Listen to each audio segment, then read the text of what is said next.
আসসালামু আলাইকুম, বিলকিস কিচেন ব্লগের পক্ষ থেকে আপনাদের স্বাগতম। আজ আপনাদের মাঝে শেয়ার করব শুধুমাত্র একটি ডিম ও আটা দিয়ে তৈরি বিস্কুট রেসিপি। তো এই রেসিপি আমি চুলায় তৈরি করে দেখাবো, যাতে আপনারা ঝটপট বাসায় বানাতে পারেন।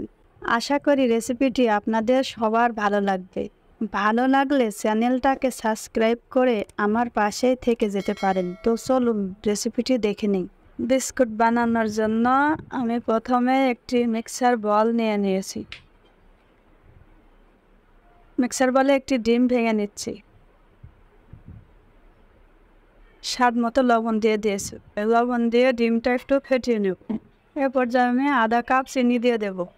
চিনি ডিমের সাথে ভালো করে মিক্স করে নেব, যতক্ষণ না চিনিটা না গলে যায়। চিনি একবারে গলিয়ে ফেলতে হবে। চিনি দেখতে হবে যে নিচেই চিনি আস্তে আস্তে আসে কিনা। সময় নিয়ে আস্তে ধীরে এই কাজটা করতে হবে। আপনারা পাউডার সোডা দিয়েও করতে পারেন, সেক্ষেত্রে সময় কম লাগবে। আর বাসার চিনি দিয়ে করলে সময় বেশি লাগবে, কারণ চিনিটা ভালোভাবে গোলাইয়ে নিতে হবে। একটু যদি দানা দানা থাকে সেক্ষেত্রে বিস্কুটটা ভালো হবে না। এ পর্যায়ে আমার মিক্স করা হয়ে গেছে। এখন 1 কাপ ময়দা দেব ও 1 চামচ বেকিং পাউডার দেব, দিয়ে ভালো করে চেলে নেব। চেলে নিলে কী হবে, বিস্কুটের ভিতরে দানা দানা থাকবে না, খুব স্মুথ হবে।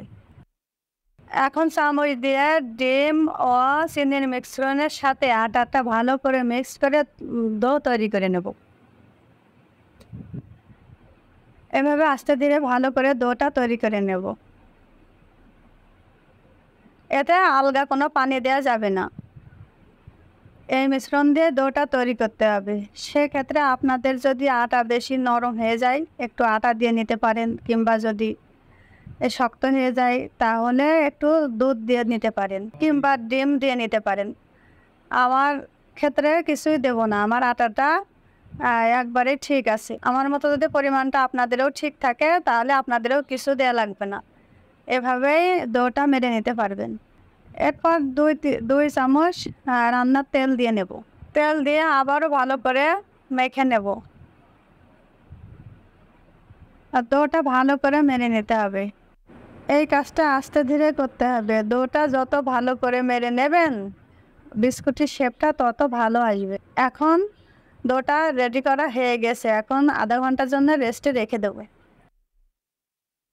আধা ঘন্টা পরে ডোটা আবার ভালো করে মুছে নেব।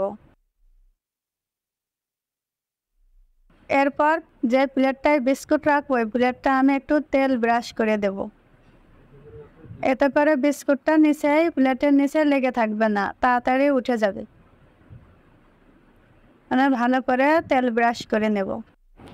এখন বিস্কুটের শেপ দেওয়ার জন্য অল্প একটু আটা নেব, নিয়ে 2 হাতের তালু দিয়ে গোল গোল করে বল তৈরি করে নেব। নিয়ে একটু চেপে দেবো, দিয়ে এই যে এখন চামচ দিয়ে একটু কেটে কেটে দেব, এতে বিস্কুটটা সুন্দর দেখা যাবে। এইভাবে আমি সবগুলো বিস্কুট তৈরি করে নেব। এই দেখেন বিস্কুটগুলো সব তৈরি করা হয়ে গেছে। এখন চুলায় চলে যাব।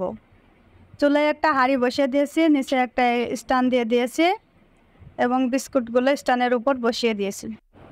হাঁড়ির নিচে কিন্তু পানি দেওয়া যাবে না, খালি হাঁড়ির উপরে স্ট্যান্ড বসিয়ে প্লেটটা বসাতে হবে। এরপর ঢাকনা দিয়ে ঢেকে দেবো, ভিতরের বাতাস যেন বাইরে বের হয়ে না যায়, এদিকে খেয়াল রাখতে হবে। হ্যাঁ, ভালো করে ঢাকনিটা বসাই দিতে হবে। দিয়ে চুলোটা মিডিয়াম থেকে লো আছে 30 মিনিট কুক করতে হবে। 30 মিনিট কুক করা হয়ে গেছে। এখন ঢাকনাটা উঠাইয়ে দেখব। এই যে দেখেন বিস্কুটের কালারটা কত সুন্দর এসেছে, বিস্কুটগুলো হয়ে গেছে। এখন চুলা থেকে নামাই নেব। এই বিস্কুটটা গরম গরম পরিবেশন করা যাবে না, এটা আলাদা 10 মিনিট বাইরে রাখতে হবে। 10 মিনিট পরে পরিবেশন করবেন। না, চুলা থেকে নামানোর পরই বিস্কুটটা নরম থাকবে।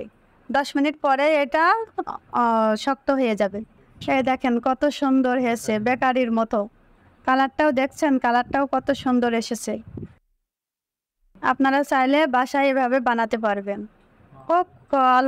খুব অল্প উপাদানে বাসায় এভাবে বেকারির মতো বিস্কুট বাসাতেই তৈরি করতে পারবেন। এখন একটা আপনাদের ভেঙে দেখাবো। এই যে দেখেন একবারে বেকারির মতো মসমসে সুন্দর হয়েছে। কালারও যেমন তেমন মচমচে, খেতেও এরকম সুস্বাদু হয়েছে। আমার এই রেসিপিটি যদি আপনাদের ভালো লাগে লাইক দেন, কেমন হয়েছে কমেন্ট করে জানায়েন। আজ এখানে শেষ করছি। আল্লাহ হাফিজ।